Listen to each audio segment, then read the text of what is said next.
This disabled human? Baby saw a chained mother bear in the forest. What happened next was shocking.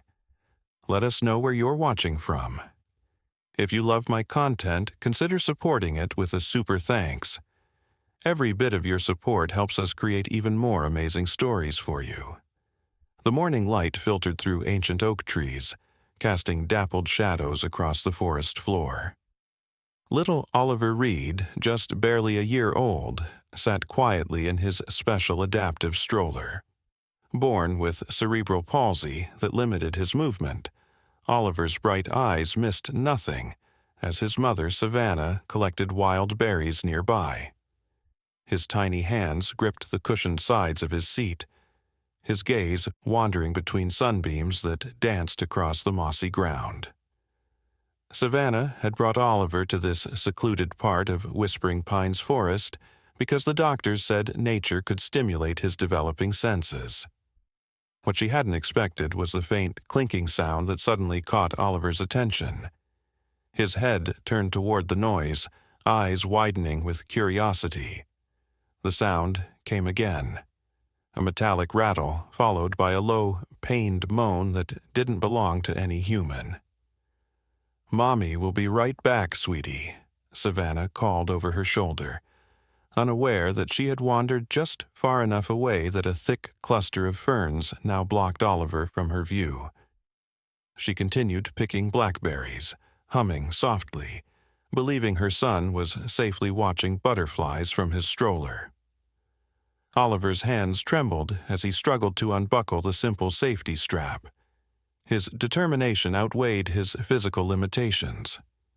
Something was calling to him, something that needed help.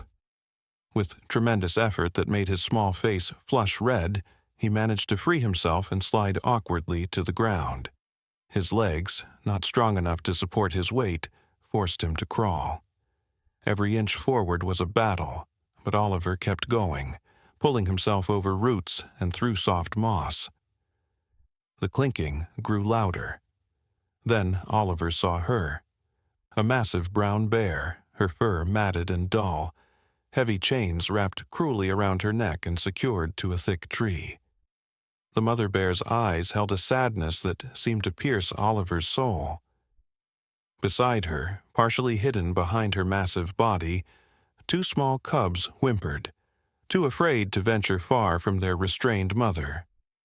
Oliver stopped, his breath catching in his throat. The bear's gaze met his. There was no aggression in those deep brown eyes, only exhaustion and fear. A thin trail of blood trickled from where the metal had rubbed her neck raw. Nearby, empty tranquilizer darts suggested poachers had temporarily subdued her, likely planning to return for the cubs to sell to private collectors or roadside zoos. The mother bear made a soft chuffing sound, her eyes never leaving Oliver's face. It wasn't a threatening noise, but rather one of resignation. She had been fighting the chains for hours, wearing herself out trying to protect her babies. Now, seeing this small human child approach, she seemed too depleted to even show fear. Oliver's hand stretched out instinctively, his fingers splayed toward the suffering creature. The forest around them grew quiet, as if holding its breath. Even the cubs stopped their whimpering, watching with curious eyes as the disabled baby inched closer to their chained mother. In that moment, something extraordinary connected them: the helpless human child and the trapped wild mother. Both vulnerable in their own ways, both fighting against limitations placed upon them. Oliver's face showed no fear, only a pure, innocent compassion that transcended language or species. His small hand reached out, trembling not with fear, but with the effort it took his muscles to cooperate with his determined heart. The mother bear watched, waiting. She could have swiped at him, could have roared a warning. Instead, she lowered her massive head, her breath warm against Oliver's approaching fingers. Savannah's voice called from the distance, suddenly realizing her son was no longer visible in his stroller. Panic edged into her tone as she shouted his name again. The sound startled a flock of birds into flight, their wings beating frantically against the canopy of leaves overhead. The moment hung suspended in time, a baby's compassion reaching toward a wild mother's pain, while human footsteps rushed closer through the underbrush. What would happen when these worlds fully collided remained to be seen, but the forest had already witnessed the first impossible moment, a connection that defied nature's expected boundaries. A disabled human baby showing fearless compassion for a chained, wild mother protecting her young. Savannah's heart pounded wildly as she pushed through the thick ferns, her berry basket abandoned in her frantic search. "Oliver!" she screamed, her voice cracking with panic. When she finally broke through the undergrowth and saw her baby just feet away from a massive bear, her blood turned to ice in her veins. She froze, one hand pressed against her mouth to stifle the scream that threatened to escape. But something about the scene before her didn't make sense. The bear wasn't attacking. Oliver wasn't in danger. Instead, her son was sitting remarkably still, his small hand resting gently on the bear's paw. The massive creature's eyes were closed, as if drawing comfort from the child's touch. Savannah noticed the chains then, and the cubs huddled nearby, and understanding dawned like a cold wave washing over her. "Oh my God," she whispered, pulling her phone from her pocket with trembling fingers. She needed help, but who could she call that wouldn't end with the bear being tranquilized or worse? Her brother, Mason, worked for Forest Services. He would know what to do. As Savannah dialed, keeping her movements slow and her voice hushed, Oliver did something that made her nearly drop the phone. He started humming, the same lullaby that Savannah sang to him each night. The simple melody floated through the clearing, strangely peaceful against the backdrop of such a tense tableau. The mother bear's breathing seemed to slow, her massive body relaxing slightly against her chains. "Mason," Savannah whispered when her brother answered. "I need your help. I'm in the north section of Whispering Pines with Oliver. There's a mother bear here. She's chained up with cubs, poachers, I think. But Mason, Oliver's right next to her and she's not hurting him. I don't know what to do." Mason's voice came through sharp with concern. "Don't move. Don't try to grab him. If the bear isn't aggressive now, any sudden movement might change that. I'm calling in a team, but I'm coming myself right now. I'm only about 15 minutes away. Just stay completely still." Those 15 minutes stretched into an eternity for Savannah.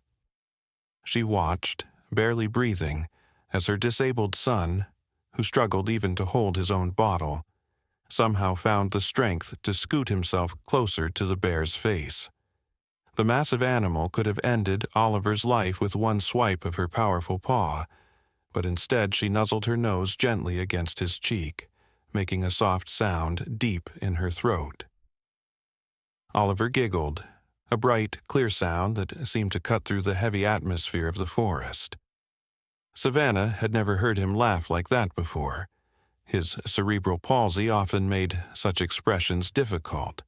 But here, in the presence of this wild, dangerous creature, her son seemed transformed.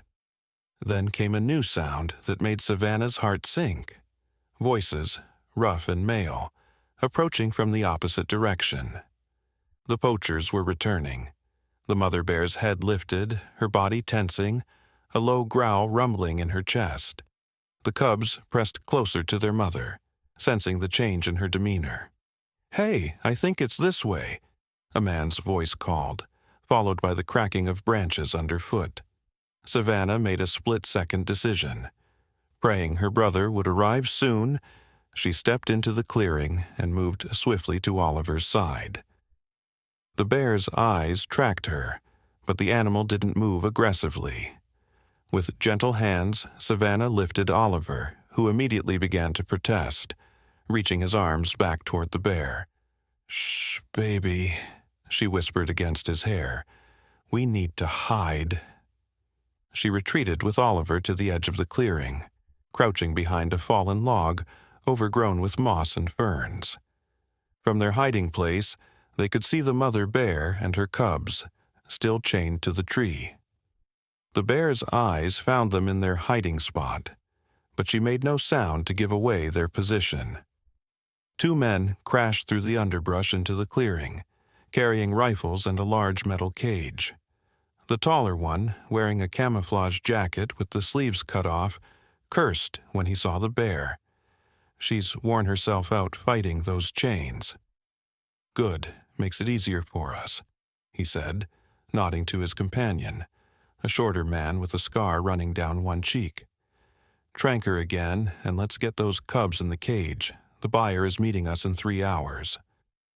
The scarred man raised his rifle, taking aim at the mother bear, who positioned herself as best she could in front of her cubs, despite the chains limiting her movement. Her eyes never left Savannah and Oliver's hiding spot, as if she understood they weren't part of the threat. Just as the man's finger moved to the trigger, a sharp crack echoed through the forest. But it wasn't from his rifle. Oliver had managed to grab a dry branch from beside their hiding place and had snapped it with surprising strength. Both poachers whirled toward the sound, their rifles now pointing in Savannah and Oliver's direction. "Who's there?" the taller man shouted. "Show yourself." Savannah clutched Oliver tighter, her heart hammering against her ribs. She had no weapon, no way to protect her son if they were discovered. The mother bear began to pull against her chains with renewed vigor, as if sensing their danger. The metal links creaked under the strain, but held firm. The poachers started moving toward their hiding place, and Savannah closed her eyes, praying for a miracle. That's when multiple shouts erupted from the trees behind them. "Forest Service! Drop your weapons!" Mason burst into the clearing, accompanied by 3 uniformed officers, all with weapons drawn. The poachers hesitated, then slowly lowered their rifles to the ground, raising their hands. "On your knees! Hands behind your heads!" one of the officers commanded, while another moved forward to secure the weapons. Mason immediately spotted Savannah and Oliver behind the log and rushed to them, his face pale with worry. "Are you okay?" he asked, dropping to his knees beside them. Savannah nodded, tears of relief streaming down her face.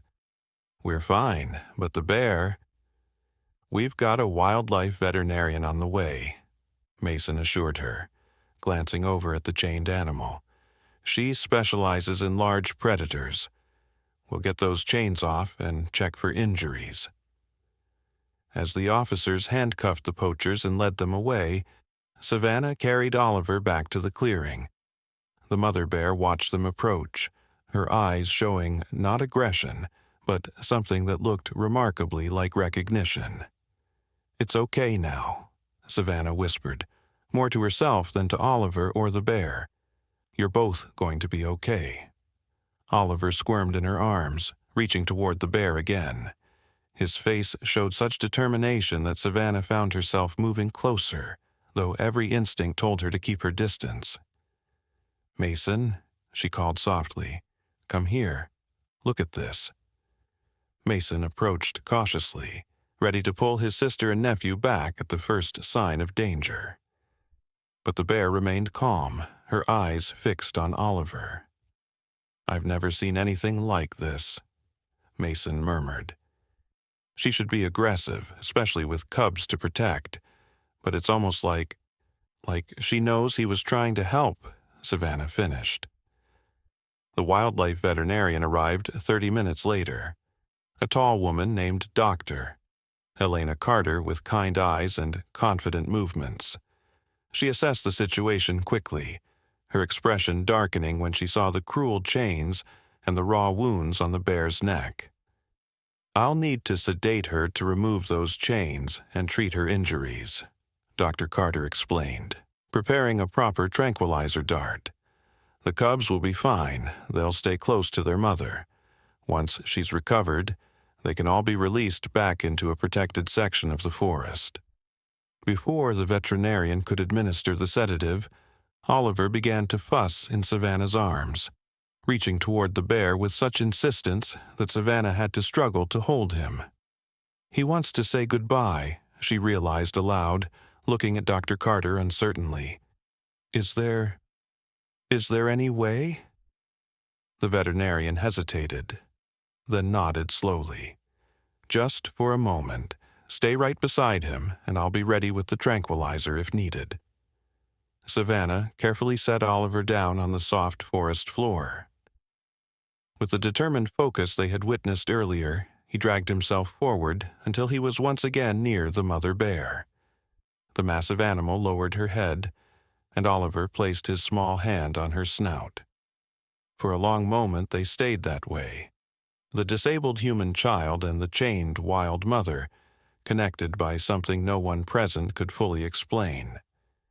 Then something happened that would later be described as nothing short of miraculous. As Oliver's fingers brushed over the bear's fur, his other hand reached for the heavy padlock securing the chains. His tiny fingers, which often struggled with the simplest tasks, somehow managed to align with the keyhole. And then, click. The lock sprang open. Everyone froze. The forest itself seemed to hold its breath. Dr. Carter's tranquilizer gun lowered slightly in disbelief. Mason took a protective step forward, ready to snatch his nephew away from danger. "Don't move," Dr. Carter whispered. "Nobody move." The chain slithered to the ground with a soft rattle, leaving only the metal collar around the bear's neck. Free of her restraint, the mother bear could now do whatever she wanted: attack, flee with her cubs, or exact revenge on the nearest humans. Instead, she remained perfectly still, her eyes locked with Oliver's. Then, with a gentleness that seemed impossible for such a massive creature, she touched her nose to Oliver's forehead in what could only be described as a gesture of gratitude. Oliver giggled again, that same bright laugh, and reached up to touch her face with both hands. "I've worked with wildlife for 15 years, Dr. Carter breathed. "I've never seen anything like this. It's as if they understand each other." Savannah watched through tears as her son, whose body had always limited him, communicated effortlessly with this wild animal. For the first time since Oliver's diagnosis, she felt not pity or worry for her child, but awe. Perhaps his disability had given him something the rest of them lacked, a purity of intention that even animals could recognize. "We still need to remove that collar and treat her wounds," Dr. Carter said softly. "And as remarkable as this is, she is still a wild animal. We need to get Oliver back now." Savannah nodded and moved forward slowly, kneeling beside her son. "Time to go, sweet boy," she murmured, placing a hand gently on his shoulder. "You helped her. You did so good, but we need to let the doctor help her now." Oliver turned to his mother, and for an instant, Savannah saw something in his eyes she had never seen before, a wisdom that seemed far beyond his years. He reached up, allowing her to lift him. As Savannah carried him back to a safe distance, Oliver kept his eyes on the bear, raising one small hand in a wave. The mother bear watched them go, making no move to follow or to flee. She stood protectively over her cubs, waiting as Dr. Carter approached with careful, measured steps to administer the sedative that would allow her to remove the collar and treat the wounds. "The lock," Mason said quietly to Savannah as they watched from a distance. "That was—" "I know," Savannah nodded, unable to explain what had happened. The lock had required a key none of them had, yet somehow it had opened at Oliver's touch. Maybe it was already loose, she suggested, not quite believing it herself. 3 weeks later, Savannah brought Oliver back to a special observation platform that Forest Services had constructed near the release site where the mother bear and her cubs had been returned to the wild. The bear's wounds had healed well, Doctor, Carter had reported, and the family was adjusting normally to their new protected habitat. Oliver sat in his adaptive chair, looking out at the forest below them. Mason stood nearby, binoculars in hand, scanning the trees for any sign of the bears. They might not come, he warned gently. They're wild animals free to roam, and that's a good thing. Savannah nodded, but something told her to be patient. Oliver seemed content to wait, his eyes focused on the tree line with unusual intensity. An hour passed, then another. Mason had to leave for his shift, promising to check back later. Still, Savannah and Oliver waited.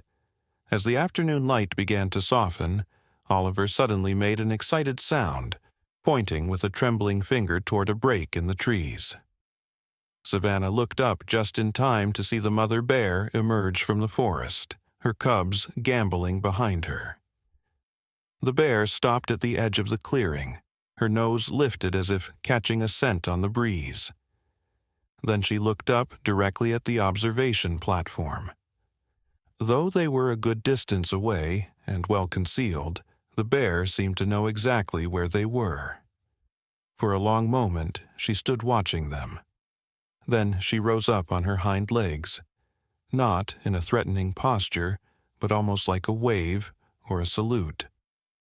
Oliver laughed, that same clear, bright sound, and waved back enthusiastically. Savannah felt tears spring to her eyes as she watched the exchange between her son and this wild creature, a connection that transcended all normal boundaries.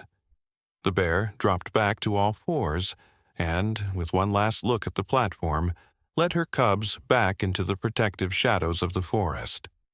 They disappeared among the trees, exactly as they should, wild and free.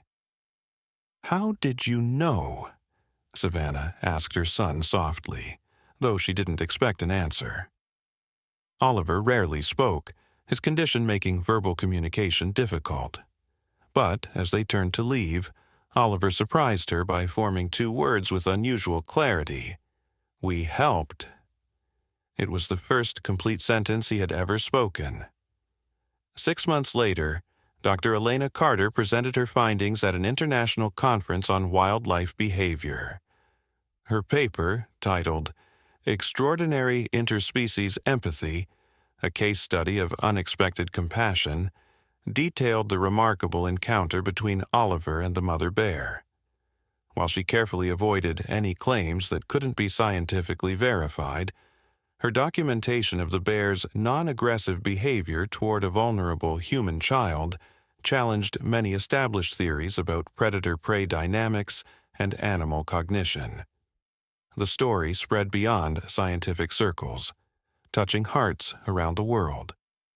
People were moved by the image of a disabled child connecting with a chained mother, both vulnerable in different ways, both finding strength in an unlikely moment of connection. For Savannah, the most remarkable changes were much more personal. Oliver's physical therapist noted significant improvements in his motor control following the encounter. His determination to move, to communicate, to connect, seemed to have awakened something within him. The doctors couldn't explain it medically, but they couldn't deny the results either. Sometimes, Oliver's neurologist told Savannah during a checkup, the brain finds new pathways when properly motivated. Whatever happened that day in the forest, it seems to have opened something in Oliver's mind. A door that was previously closed. On Oliver's 2nd birthday, Savannah took him for a special picnic in a safe, open area of Whispering Pines Forest. As they sat together on their blanket, sharing apple slices and watching squirrels chase each other through the branches overhead, Savannah noticed Oliver grow suddenly still, his attention fixed on something behind her. She turned, half expecting to see the mother bear again, despite knowing that the animals had been relocated to a more remote, protected area. Instead, she saw a small brown bird with an injured wing, struggling on the ground not far from their blanket. Without hesitation, Oliver scooted himself forward, moving with more coordination than he had shown before. He reached the bird and gently, so gently, cupped his hands around the frightened creature. The bird, remarkably, grew calm in his touch. "Help," Oliver said clearly, looking up at his mother with those wise eyes that still sometimes startled her. As Savannah called the local wildlife rehabilitation center and arranged for the bird to be treated, she watched her son stroke the injured animal's feathers with the same compassion he had shown the chained bear. And she understood that what had happened that day in the forest wasn't just a one-time miracle. It was the beginning of something extraordinary, a life dedicated to connection, to healing, to bridging the gap between worlds that most people believed could never meet. Years later, when asked about that remarkable day in the forest, Savannah would always say the same thing. Sometimes the chains that bind us are not the ones we can see. Sometimes our greatest limitations are not our bodies, but our beliefs about what is possible. And sometimes it takes a child who sees the world differently to show us that compassion needs no words, needs no physical strength. It needs only an open heart and the courage to reach out across boundaries that others fear to cross. The mother bear and her cubs lived out their lives in the protected sanctuary, wild and free as they were meant to be. And Oliver grew into a young man whose physical challenges never limited the extraordinary compassion that had first revealed itself on that fateful day in Whispering Pines Forest. The day a disabled human baby and a chained mother bear taught the world a lesson about what it truly means to be free. Some said it was just luck that the lock had opened. Others whispered about something more mysterious, a connection between innocent souls that transcended the physical world. Dr. Carter's scientific papers never mentioned the inexplicable opening of the lock, focusing instead on the documentable behaviors she had witnessed. But Savannah knew what she had seen, and on quiet nights, as she watched her son grow and thrive despite all medical predictions, she would remember the look that passed between Oliver and the mother bear, a look of perfect understanding between two beings that should never have been able to communicate at all. In that understanding lay the most shocking truth of all, that sometimes the deepest connections in life come from the most unexpected encounters, and that compassion speaks a language all its own, a language that requires no words, no physical ability, just the simple, profound courage to reach out when others would turn away. As Oliver's 5th birthday approached, Savannah began planning a small celebration at home. His physical progress had continued to surprise his doctors, though he still faced significant challenges. His speech remained limited, but his eyes communicated volumes, and his determination had only grown stronger with each passing year. The doorbell rang one afternoon while Savannah was putting together invitations. When she opened the door, she found Dr. Helena Carter standing on her porch, looking somewhat nervous. "I hope I'm not intruding," the wildlife veterinarian said, "but I have something I thought Oliver might want to see." She held out a large envelope containing what appeared to be trail camera photos. Savannah invited her in, calling softly for Oliver, who was working with his physical therapist in the living room. His sessions had been increased recently as he showed promising signs of being able to take a few supported steps. Oliver's face lit up when he saw Dr. Carter. Though they had only met a few times since that day in the forest, he seemed to remember her clearly. "Hello, Oliver," Dr. Carter said, kneeling to his level as he made his way to her in his specialized walker. "I brought some pictures I thought you might like." She spread the photos on the coffee table. They showed the mother bear and her cubs, now much larger, moving through a remote section of the protected forest. The mother's fur had grown back thick and healthy, where the collar had once rubbed it away. Her cubs, nearly adolescent now, followed close behind her. "They're doing wonderfully," Dr. Carter explained. "The sanctuary is perfect for them. We've been tracking their movements as part of our research project." Oliver studied the photos intently, his fingers tracing the outline of the mother bear with unusual precision. Then he pointed to something in one of the images, a detail so small that neither Savannah nor Dr. Carter had noticed it at first. Around the mother bear's neck, where the cruel chain had once been, was a perfect circle of white fur, as if the trauma had permanently marked her coat with a reminder of her captivity and subsequent freedom. "That's remarkable, Doctor," Carter murmured. "I hadn't even noticed that pattern in her fur. It's as if she's wearing a necklace of light now, instead of that terrible chain." Oliver nodded solemnly, as if he had understood this all along. Then he reached for a crayon and paper from his nearby therapy materials. With painstaking focus, he drew a simple circle around his own neck, then pointed back to the bear's white marking. "Connected," he said, one of the few words in his limited vocabulary. Dr. Carter's eyes widened. "That's exactly what I came to tell you both," she said, glancing at Savannah. "There's something else, something I've been researching since that day." She pulled out her tablet and opened a scientific journal article with her name listed as the lead author.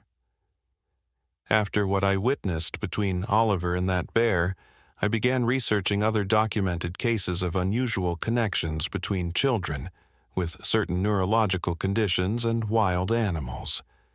It's not as uncommon as we might think." She scrolled through the article, showing them documented cases from around the world. A nonverbal autistic child in India who could approach normally aggressive temple monkeys without triggering fear responses. A child with Down syndrome in Africa who had walked unharmed through a lion pride. A girl with severe epilepsy in Australia who had been protected by a wild dingo when she became lost in the outback. "There's something here that science hasn't fully explored," Dr. Carter continued, her professional demeanor giving way to genuine excitement. "Some researchers believe that certain neurological differences might actually enhance children's ability to communicate non-verbally with animals, as if these children access communication channels that most adults have lost." Savannah looked from the research to her son, who was still tracing the white circle on the bear's neck in the photo. "Are you saying that Oliver's cerebral palsy might actually have given him an ability that other children don't have?" "I'm saying it's possible, Doctor." Carter nodded. "The traditional medical model looks at conditions like Oliver's solely in terms of deficit, what's missing or not working properly. But what if some of these neurological differences also open up alternative ways of perceiving and communicating with the world?" As they spoke, Oliver had continued drawing. On his paper now was a surprisingly detailed sketch for a 5-year-old with motor challenges: the forest, the bear, and a small figure that was clearly himself. Between them, he had drawn simple lines connecting their eyes. "I'm starting a new research project," Dr. Carter said, watching Oliver draw. "With proper permissions and safety protocols, of course. We want to study whether children with certain neurological differences might be able to help us better understand and potentially communicate with wildlife in rehabilitation settings. Would you and Oliver be interested in participating?" Before Savannah could answer, a loud crash came from outside, followed by the sound of screeching tires. They rushed to the window to see a pickup truck speeding away from their rural driveway. On the front lawn lay a large, crudely painted sign, "Bear Witch," with a crude drawing of Oliver. Savannah's blood ran cold. "Who would do such a thing?" she whispered, stepping protectively in front of her son. Dr. Carter's expression darkened. "The poachers who were arrested that day, they were released on bail pending trial. The younger one, the man with the scar, his family has deep connections in this county. They've been spreading rumors about what happened in the forest. Rumors? What kind of rumors? Savannah demanded, already moving to close the curtains and check that the doors were locked. That it wasn't an accident the lock opened, Dr. Carter said quietly. Some people in town are saying, well, they're saying that Oliver has some kind of supernatural ability, that he's not quite normal. Oliver continued drawing, seemingly oblivious to the adult's concern. He added another figure to his picture, a man with an angry face standing far from the bear and the child. Then he drew a big X through the angry figure. "That's enough," Savannah said firmly, reaching for her phone. "I'm calling Mason. If those poachers or their friends are harassing us, that's a violation of their bail conditions." As she dialed, Oliver suddenly stopped drawing and tilted his head, as if listening to something only he could hear. He moved to the window with surprising quickness, pulling back the curtain slightly to look outside. "Oliver, stay away from the window," Savannah warned, but her son paid no attention. His eyes were fixed on something in the yard. Dr. Carter moved cautiously to look where Oliver was pointing. In the growing dusk, at the edge of the woods that bordered their property, stood a large animal. Even in the fading light, the white circle around its neck was visible. "It can't be, Doctor." Carter breathed. "The sanctuary is more than 50 miles from here. There's no way." But it was.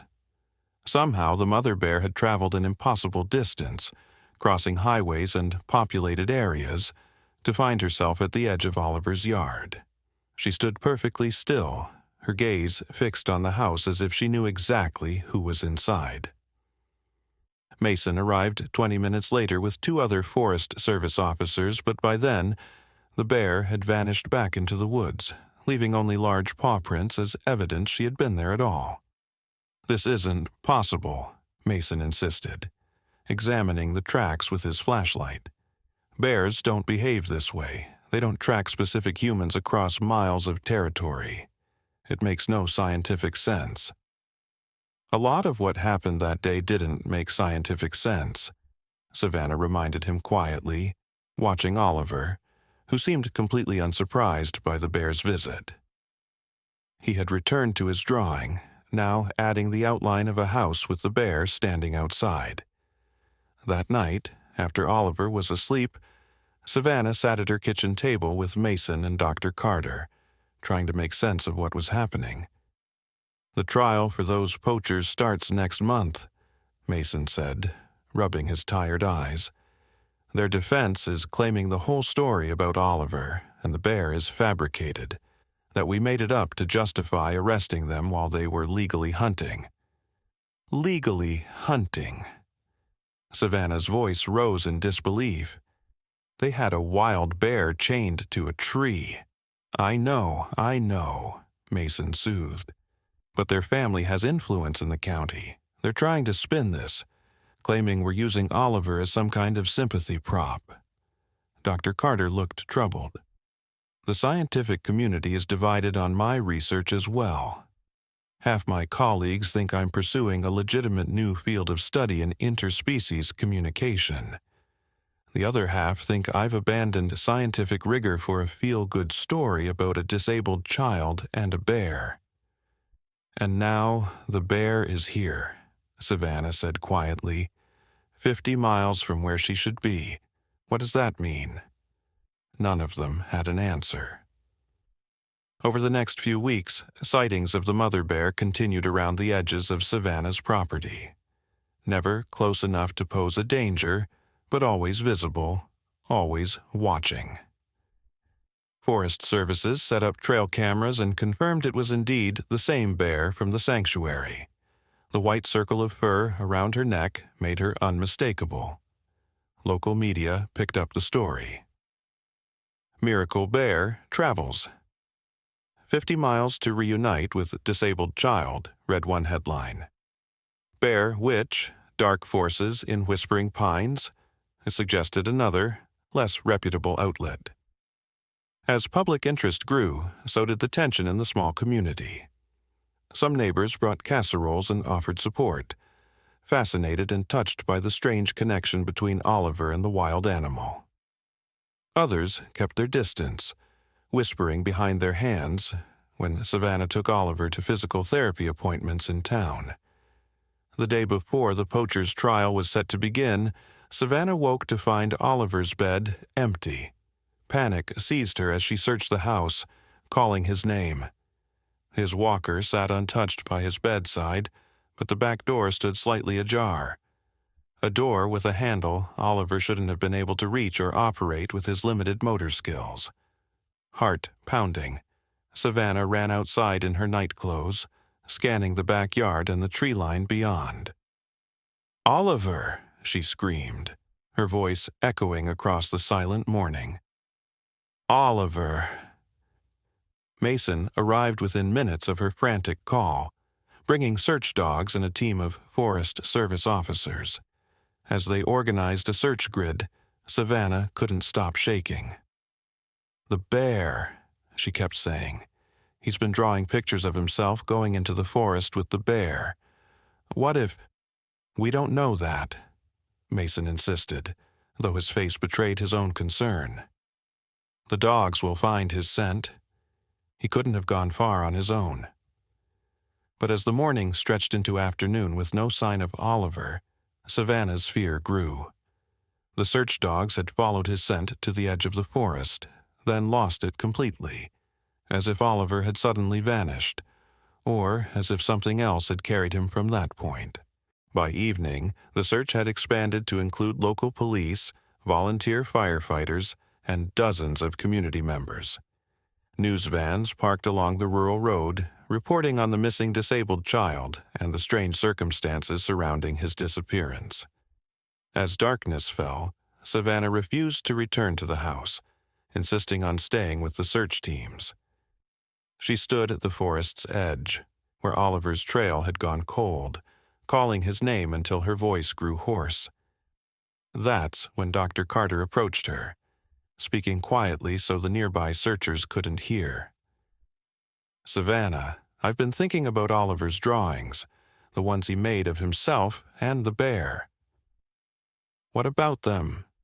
Savannah asked, her eyes never leaving the dark line of trees.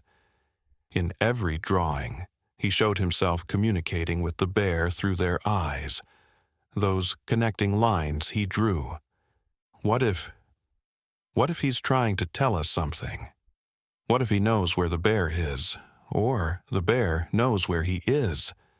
Savannah turned to look at the veterinarian. "What are you suggesting?" "The trail cameras," Dr. Carter said urgently. "The ones we set up to track the bear. If she's with Oliver—" They rushed to Mason with the idea. Within minutes, he had accessed the remote feed from the cameras on his tablet. Most showed nothing but dark forest, but the one placed deepest in the woods, near a small stream where the bear had been spotted drinking, showed movement. "There!" Dr. Carter pointed at the screen. "That's her!" The infrared camera clearly showed the mother bear moving slowly along the stream bank. And beside her, one hand resting on her fur for support, walked Oliver.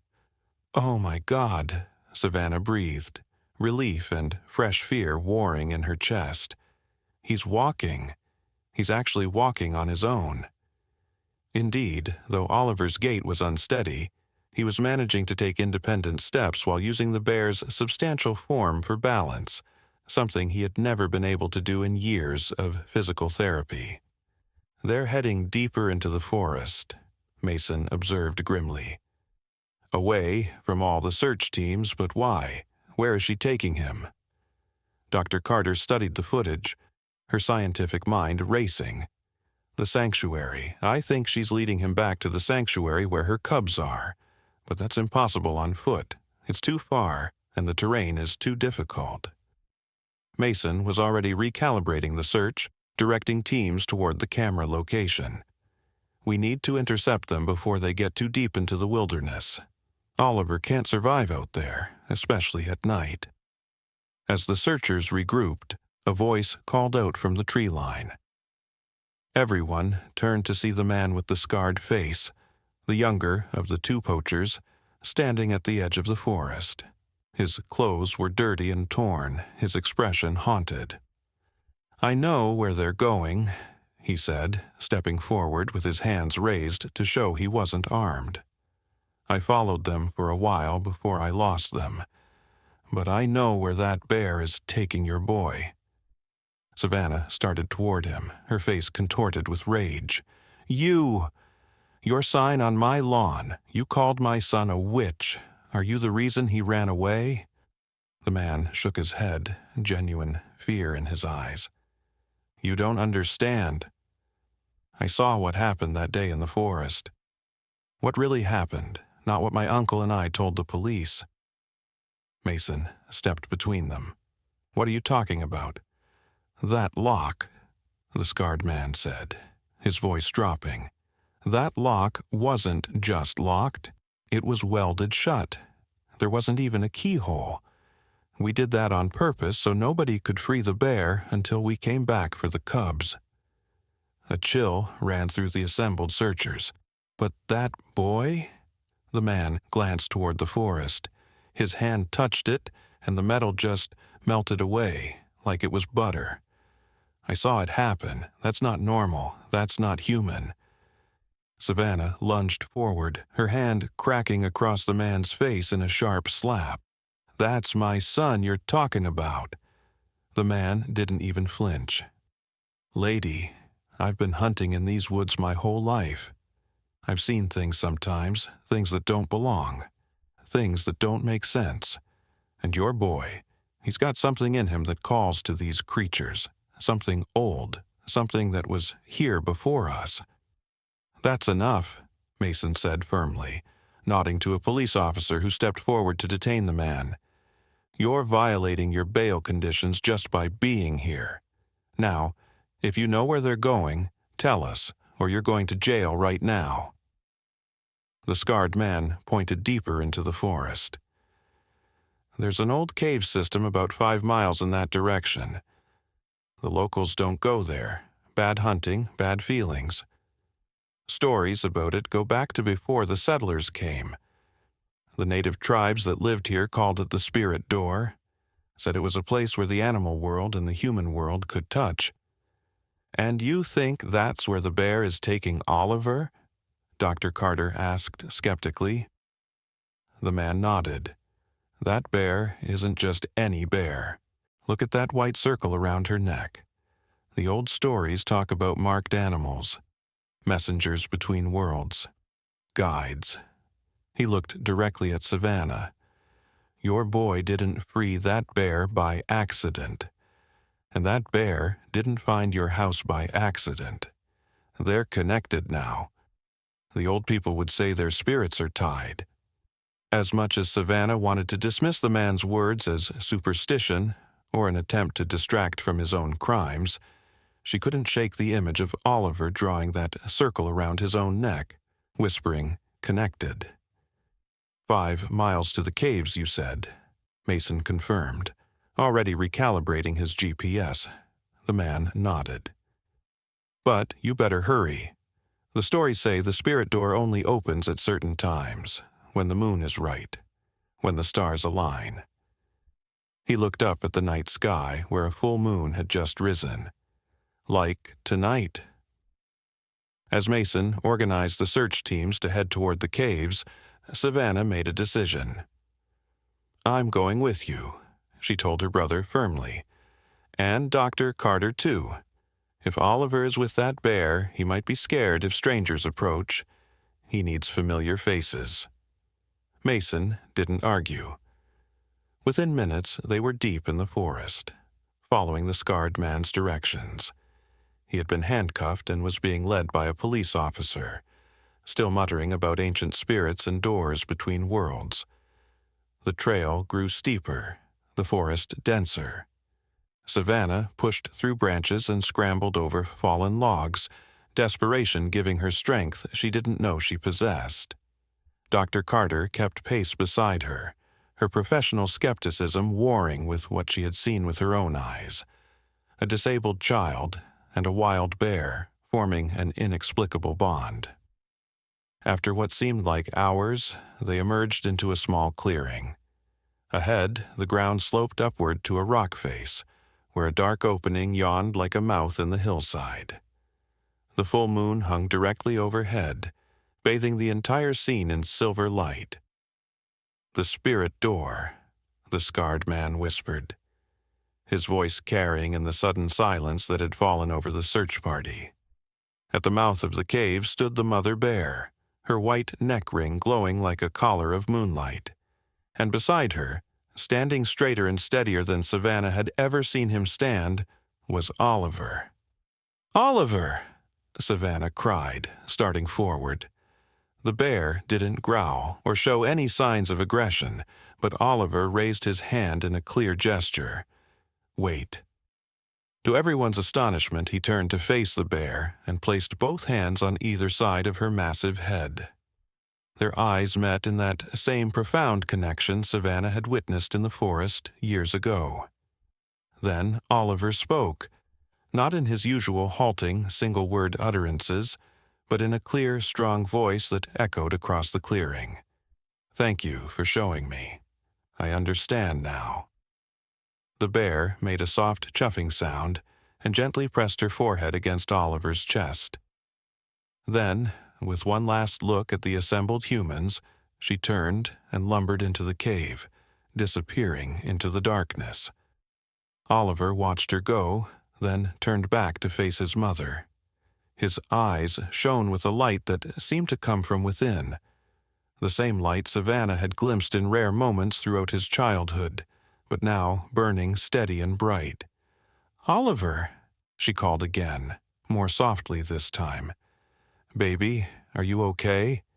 He nodded and began walking toward her, walking with a steadiness and confidence that left his doctors and physical therapists speechless when they would later review the search team's video footage. Each step was sure, his balance perfect, his movements fluid in a way they had never been before. When he reached Savannah, he took her hands in his. "The bear needed to show me the door," he said, his speech clear and articulate. "So I could choose." "Choose what, sweetheart?" Savannah asked, kneeling to his level, searching his face for any sign of fear or confusion. "Whether to stay or go," Oliver replied simply. "She said I could cross over if I wanted, become part of their world, where bodies don't matter the way they do here, where minds speak directly to minds." A chill ran through Savannah. "And what did you choose?" Oliver smiled, a smile so bright and pure it seemed to illuminate the entire clearing. "I chose to stay, to be your son, to be human." He looked back at the cave. "But now I know the door is there, and I can help others find it too. Other children like me, who see with different eyes." The scarred man had fallen to his knees, watching the exchange with tears streaming down his weathered face. "The child speaks with the old voice," he whispered. "He has walked between worlds." Dr. Carter was frantically taking notes, her scientific mind struggling to categorize what she was witnessing. "Oliver," she said gently, "did the bear speak to you? Could you understand her?" Oliver nodded. "Not with words, with pictures in my mind, with feelings." He touched his head, then his heart. "She showed me things. About the forest. About the animals. About the door." He looked at Dr. Carter directly. "About your research. She said you're right. There are children who can hear what animals say, children whose brains work differently." Mason stepped forward, still struggling to process what he was seeing and hearing. "Oliver, you're walking. You're speaking in full sentences. How is this possible?" Oliver considered the question with a seriousness that seemed far beyond his 5 years. "The bear showed me the paths in my brain," he said finally. "The ones that were blocked. She showed me how to find new ways around them. He demonstrated with his hands, making a meandering path through the air, like finding a new trail through the forest when a tree has fallen across the old one. Savannah gathered her son into her arms, tears flowing freely down her face. Whether what had happened was a miracle, a scientific breakthrough in neuroplasticity, or something else entirely that straddled the line between the known and unknown worlds, she didn't care. Her son was safe. Her son was here. And somehow, through his connection with a wild mother bear who had once been chained just as surely as Oliver had been bound by his condition, he had found a freedom that transcended physical limitations. As the search party made their way back through the moonlit forest, Oliver walking steadily between Savannah and Dr. Carter, he told them about the cave, about the soft blue light that had emanated from deep within it, about the sense of ancient wisdom that had permeated the air, about the other animals he had glimpsed watching from the shadows within. They're guardians, he explained. They watch over the spaces where worlds touch.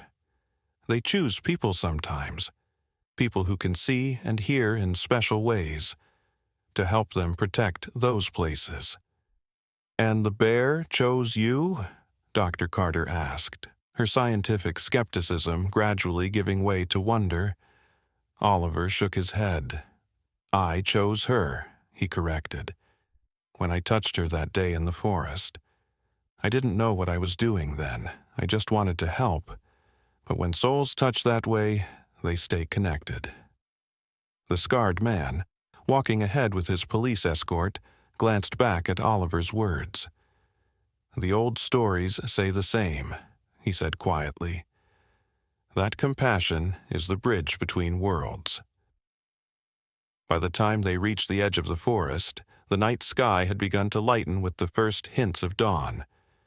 News crews had gathered, alerted to the successful search.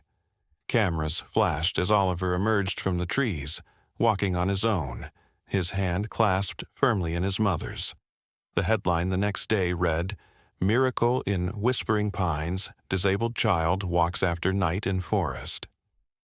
The subheading added, Poacher recants testimony, pleads guilty to all charges. In the weeks that followed, Oliver's doctors documented his remarkable progress, using terms like spontaneous neurological reorganization and unprecedented recovery of motor function. They conducted MRI scans that showed new neural pathways forming, bypassing the damaged areas of his brain in exactly the way Oliver had described, like new trails through a forest. Dr. Carter's research gained international attention. She established the Interspecies Communication Initiative, with Oliver as its youngest consultant. Children with various neurological differences were carefully introduced to rehabilitation animals, with results that challenged conventional understanding of both human cognition and animal behavior. The mother bear and her cubs remained in their sanctuary, though the white ring around her neck became a subject of intense scientific interest. Biologists determined that the white fur had grown in along a perfect pressure line where the chain had once been, a physiological response to trauma that was rare but not unprecedented. Yet they could offer no explanation for how perfectly regular the circle was, nor for the fact that it glowed with an almost phosphorescent light under the full moon. The scarred man served a reduced sentence for his crimes against wildlife, emerging from prison to become an unlikely advocate for forest conservation and the protection of bears in particular. He never again spoke publicly about spirit doors or ancient connections between humans and animals, but those who knew him noted that he often visited the edge of Whispering Pines Forest on full moon nights, leaving small offerings of honey and berries before departing in reverent silence. As for Oliver, he grew into his newfound abilities with the same quiet determination he had shown throughout his life. Though his motor skills continued to improve dramatically, he retained a special sensitivity that set him apart from other children. a thoughtfulness in his interactions, a depth to his gaze that sometimes made adults uncomfortable with its knowing quality. On his 7th birthday, when asked what he wanted to be when he grew up, Oliver didn't hesitate. "A bridge builder," he said confidently. "Between what?" his curious Uncle Mason asked. Oliver smiled that luminous smile that still sometimes caught Savannah off guard with its brilliance. "Between what people think is possible," he replied, "and what actually is." Years later, people would still tell the story of the disabled baby and the chained mother bear, how each had freed the other from bonds that seemed unbreakable. Scientists would debate the neurological mechanisms behind Oliver's remarkable recovery. Spiritualists would point to ancient wisdom about the healing connection between humans and animals. Skeptics would seek rational explanations for seemingly miraculous events. But for those who'd been there that night at the cave known as the Spirit Door, who had seen a child walk out of the forest forever changed, who had witnessed the light in his eyes that spoke of journeys beyond ordinary understanding, the truth transcended any single explanation. It lived in the space between the known and unknown worlds, a space where compassion becomes a language all its own, where limitations dissolve in the face of connection, and where the most shocking discovery of all might be that the boundaries we perceive as most solid are often the ones most easily transcended by a heart brave enough to reach across them. In the sanctuary, the mother bear still carries her circle of white fur like a badge of honor. And in a small house at the edge of Whispering Pines Forest, Oliver still sometimes dreams of blue light shining from a cave deep in the woods, dreams from which he wakes with new insights about the intricate connections that bind all living things together in ways most humans have forgotten how to see. But he remembers, and through his work, through his writing, through the gentle way he moves through the world with eyes that see beyond surface limitations, he helps others remember too. The most shocking thing, he would later write in his internationally acclaimed memoir, wasn't that a disabled baby could free a chained bear. It was that we ever believed either of us was truly chained at all. The body may be limited, the circumstances constrained, but the spirit, the essential core of who and what we are, remains forever free to make the choice that matters most, the choice to reach out, to connect, to see beyond the chains to the living heart beneath. In that choice lies all the freedom anyone, human or animal, could ever need. And somewhere in the forest, on nights when the moon hangs full and round in the sky, a white circle glows like a beacon among the trees, a reminder that the most important journeys often begin with the smallest, most difficult steps, taken against all odds by those brave enough to believe that limitations are not the end of the story, but merely the beginning of a far more extraordinary one. 20 years later, on a crisp autumn evening, an elderly Savannah Reed sat on the porch of the same house at the edge of Whispering Pines Forest. Her hair had silvered with age, but her eyes remained bright as she watched her son approach from the path that led into the trees. Oliver walked with a slight limp, the last vestige of his early condition, but his movements were fluid and purposeful, his tall frame moving with quiet confidence. Behind him followed a small group of children, each bearing some visible sign of difference: a wheelchair, a hearing aid, unusual movements, or the distant gaze sometimes associated with autism. They were students from the Whispering Pines Center for Exceptional Connection, the revolutionary school Oliver had founded on the very land where he had once encountered a chained mother bear as a baby. "Did they come?" Savannah asked as Oliver mounted the steps to join her on the porch. He nodded, his eyes shining with the same inner light she had first glimpsed in that moonlit clearing so many years ago. 3 this time. A wolf mother with pups, a lone elk with only 3 legs, and an ancient turtle who remembers the time before humans walked these forests. The children settled on the grass before the porch, their faces alight with wonder. These monthly twilight gatherings had become sacred events, where Oliver would share stories of the animal guardians he had met over the years, and sometimes, if the night was right, if the stars aligned just so, lead the children deep into the forest to encounter these remarkable creatures themselves. "Tell us about the first bear again," called Emma, a girl whose severe spinal curvature had once limited her to a prone position, but who now sat upright in a specially designed chair, her hands moving expressively as she spoke. "The one who helped you find your voice?" Oliver smiled, settling beside his mother as the last rays of sunlight filtered through the changing leaves. "It wasn't just my voice she helped me find," he began, his rich voice carrying easily to the attentive circle. "It was my place in the world, my purpose."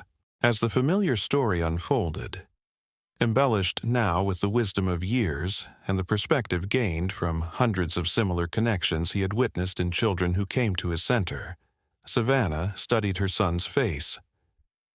In those early days after his transformation, part of her had feared that what had happened at the spirit door might somehow have taken her child away, replacing him with something otherworldly. But time had shown that Oliver had not lost his humanity in gaining his extraordinary abilities. Rather, he had expanded it, stretching the boundaries of what being human could mean. "The most profound lesson I learned from the bear," Oliver was saying, his gaze moving from child to child, connecting with each one, wasn't about freedom from physical limitations, though that was a precious gift. The true lesson was about seeing beyond what appears to be. He pointed toward the forest, where shadows were deepening as night approached. "When we first encountered each other, what did we see? A chained bear saw a helpless baby. A disabled child saw a trapped animal. Both assessments were accurate, as far as they went, but they weren't complete." Emma raised her hand. "You saw each other's hearts." "Yes," Oliver nodded approvingly. "But more than that, we saw each other's potential. Not what we were in that moment, limited by chains or cerebral palsy, but what we could become if those limitations were transcended." Another child, Marcus, who had been born without arms but had developed remarkable dexterity with his feet, spoke up. "That's what you do for us. You help us see our potential." Oliver shook his head gently. "No, Marcus. I help others see it. You already know it's there. Every one of you does. You feel it inside, even when the world tries to convince you otherwise." He stood and walked to the edge of the porch, gazing out at the darkening forest. The true miracle that happened that day wasn't that a chain opened or that a bear and a baby formed an impossible bond. It wasn't even the physical healing that followed. The true miracle was a shift in perception, the recognition that what we call limitations are often just different pathways to the same destination. As if on cue, a soft glow appeared at the forest's edge, a perfect circle of white moving through the trees. The children gasped collectively, some standing to see better, others leaning forward in wheelchairs or quiet stillness. "Is that?" Emma whispered. "No," Oliver smiled gently. "That bear crossed through the spirit door years ago, at the end of her natural life. This is her granddaughter, who carries the same mark, the same wisdom, the same role as guardian of the threshold between worlds."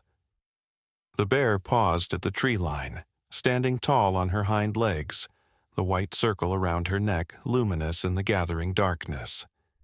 She seemed to survey the assembled children, her gaze ancient and knowing.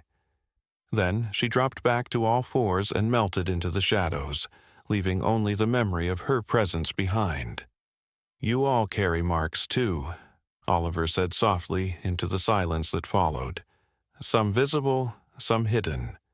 The world may see these marks as chains that bind you, as limitations that define you. But I see them as rings of light, evidence that you stand at the threshold between worlds, with access to wisdom and ways of seeing that others have forgotten.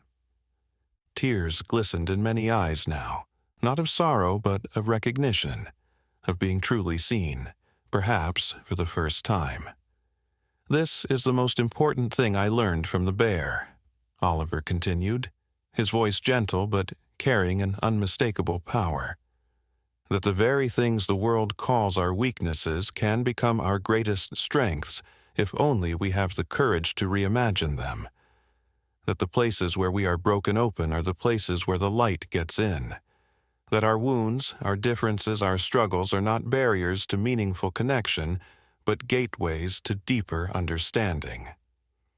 As stars began to appear in the darkening sky, Oliver raised his hand toward the forest in a simple gesture of acknowledgement and gratitude. "We are all chained in some way. We all face limitations, physical, mental, emotional, circumstantial, but chains can be broken. Doors between worlds can be opened. New neural pathways can form where old ones are blocked. What seems impossible can become merely difficult, and what seems difficult can become, with practice and patience, as natural as breathing." Savannah watched as the children absorbed these words, their faces reflecting the transformative power of being told not that they needed fixing, but that they possessed unique gifts precisely because of their differences. This, she knew, was her son's greatest work, not the internationally acclaimed research, not the books or speeches or scientific breakthroughs, but these quiet moments of profound connection, of hearts recognizing themselves in others despite all apparent differences. "Remember," Oliver said, his voice dropping to almost a whisper so that they had to lean in to hear him. "The bear and I didn't overcome our limitations by denying them or fighting against them. We acknowledged them, accepted them as part of who we were, and then looked beyond them to who we could become together." He touched his chest over his heart. "The most shocking truth isn't that a disabled baby helped free a chained bear, or that wild animals can form bonds with special children, or even that there are doors between worlds if you know where to look for them. The most shocking truth is simpler and more profound, that our perception of limitation is often our greatest limitation of all." As the moon rose full and bright above the trees, casting the gathering in silver light, Oliver smiled. That same radiant smile that had first appeared on the night he walked out of the forest, forever changed. "This is the lesson the bear taught me, and the one I hope to teach each of you. See with your heart what others miss with their eyes. Listen with your soul to voices others cannot hear. And when you encounter chains, whether they bind you or someone else, remember that the most powerful key isn't made of metal, but of compassion." He opened his arms wide, embracing the children, the forest, the night, the endless possibilities that exist when we dare to see beyond what appears to be. This is how healing happens. This is how barriers fall. This is how worlds connect, not through power or force or medical intervention alone, but through the simple, profound courage to reach across the space between us and recognize ourselves in each other, human to animal, abled to disabled, known to unknown, until the very lines that seem to separate us dissolve in the light of shared understanding. In that moment, as the full moon illuminated the circle of children and the edge of the ancient forest where worlds could sometimes touch, the true legacy of a disabled baby and a chained mother bear became clear. It was not merely a story of physical transformation or interspecies connection, though these were remarkable enough. It was a testament to the extraordinary power of seeing beyond limitations to the essential spirit within. a power available to anyone brave enough to look past appearances to the deeper truth that binds all living things together. The most shocking discovery was never what a disabled baby and a chained bear could do for each other in a moment of connection. It was what that connection revealed about the infinite possibilities that exist when we dare to reimagine the very nature of limitation itself. When we recognize that what confines us can also define us, what challenges us can also strengthen us, and what makes us different can also make us extraordinary. In the end, the miracle was not that chains could be broken or disabilities overcome. The miracle was the recognition that, in the light of compassion and understanding, these apparent obstacles could be transformed into bridges, connecting worlds, connecting hearts, connecting possibilities, proving that the most profound freedom comes not from the absence of limitation, but from the courage to see beyond it to the boundless potential that lies within us all.